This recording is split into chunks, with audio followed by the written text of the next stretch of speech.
Yang saya hormati Tuan Imam AJK Masjid, pegawai masjid, sahabat-sahabat, ayah-ayah, abang-abang bakal penghuni syurga Allah Subhanahu wa taala sekalian.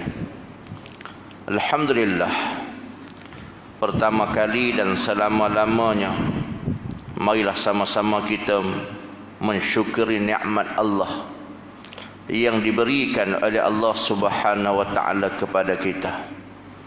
Terutamanya nikmat yang kita perlu bersyukur pada malam ni, nikmat nyawa yang Allah Ta'ala beri pada kita, pernapasan pada kita, nyawa kepada kita.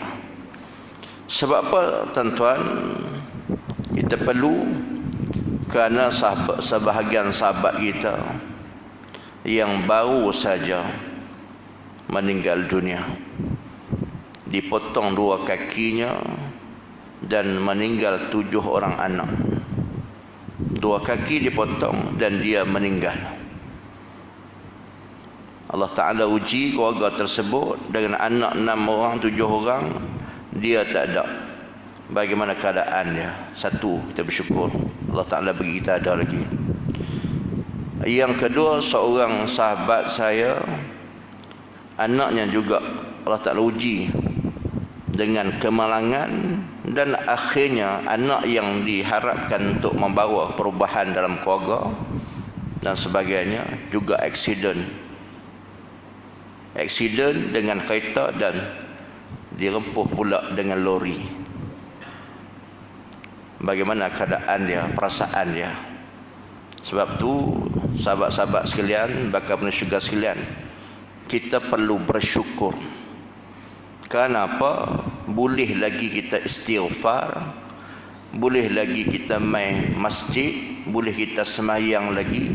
Tapi sebahagian sahabat kita tadi baru ke bumi jenazah seorang suami juga meninggalkan isterinya. Sebab akhir zaman mati kita tak tahu bila. Yang tu perlu kita ingat. Allah Ta'ala berikan kita peluang hidup atas muka bumi ni supaya kita berfikir. Bukan semata-mata hidup nak kesenangan, nak makan, nak minum, tapi fikirlah apa yang Allah Ta'ala jadi itu untuk aktibar kepada kita. Sering saya sebut, akhir-akhir ni saya sebut mukadimah apa yang berlaku, dan mungkin ustaz-ustaz lain juga sebut. Tapi bila mana kita sentiasa fazakir fa inna zikra tanfa'ul mu'minin, kena beri peringatan walaupun berulang kali. Sahabat-sahabat sekalian, bakal penghuni syurga sekalian, kita tahu bahawa di Palu, saya nak gambarkan beberapa kampung yang Allah Ta'ala gambarkan dalam surah Al-Zalzalah itu. Allah Ta'ala tunjuk sebentar, bukan seluruh dunia, tapi hanya di kawasan tertentu. Beberapa kampung hilang lenyap dimakan tanah.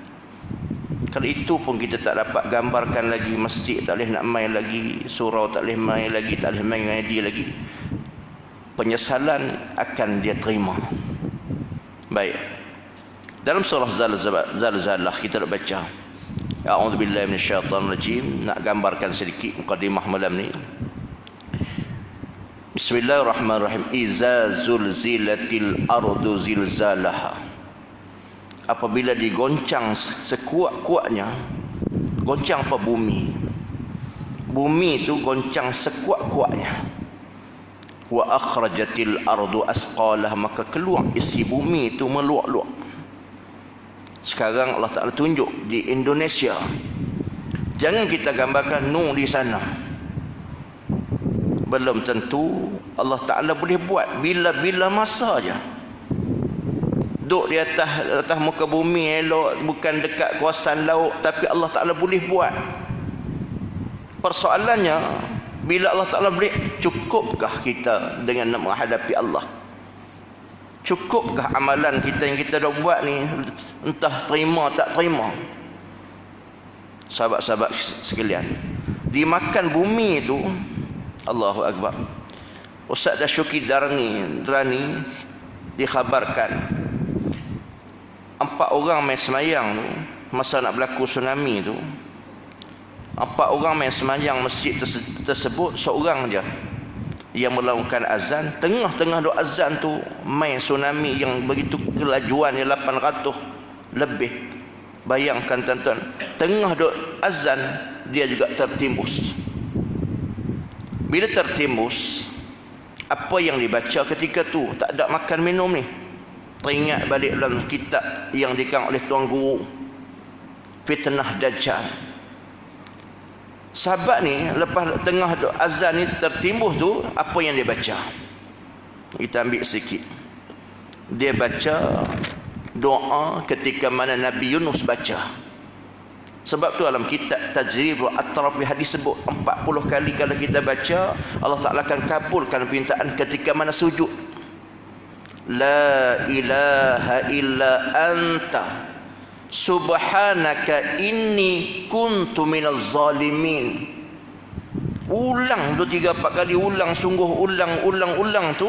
Sahabat ni ketika mana terjadi tu, dia baca yang tu. Tak tahu nak baca yang lain dah. Baca boleh mengenyangkan, boleh tak dahaga ketika itu. Suatu Allah Ta'ala tunjuk.